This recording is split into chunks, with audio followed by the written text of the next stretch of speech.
I Vigili del Fuoco di Bassano del Grappa sono destinati a diventare un punto di riferimento fondamentale per il territorio, molto più di quanto non lo siano già. Ad annunciarlo, assieme alla notizia che la festa provinciale di Santa Barbara si terrà quest'anno proprio a Bassano, è il comandante dei Vigili del Fuoco dell'intera provincia in visita ufficiale ai pompieri della città del Ponte con l'assessore regionale alla protezione civile Giampaolo Bottacin. Bassano ha delle potenzialità di sviluppo significative, verrà attraversata da un asse viario, da un'infrastruttura viaria fondamentale per la regione Veneto e non solo, che è la Pedemontana Veneta, ed è un punto di accesso privilegiato a quell'infrastruttura viaria, quindi per noi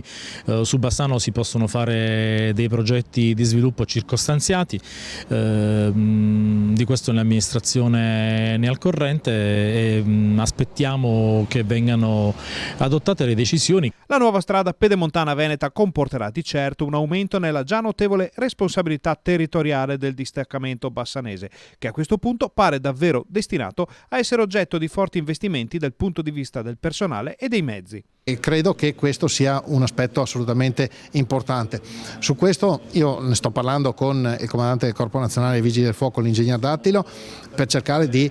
potenziare gli organici. Ci sono stati dei concorsi recentemente e quindi noi ci aspettiamo che anche il Veneto venga supportato su questo, e credo che il distaccamento di Bassano sia all'interno del Veneto, non lo dico perché sono a Bassano, ma oggettivamente anche pensando allo sviluppo con la Pedemontana di tutta l'area, credo che un potenziamento di questo distaccamento potrebbe essere importante. Resta da capire a questo punto in quale cassetto sia relegato il progetto della nuova caserma dei pompieri di Bassano, annunciato dalla precedente amministrazione a marzo nel pieno della campagna elettorale e mai più nominato.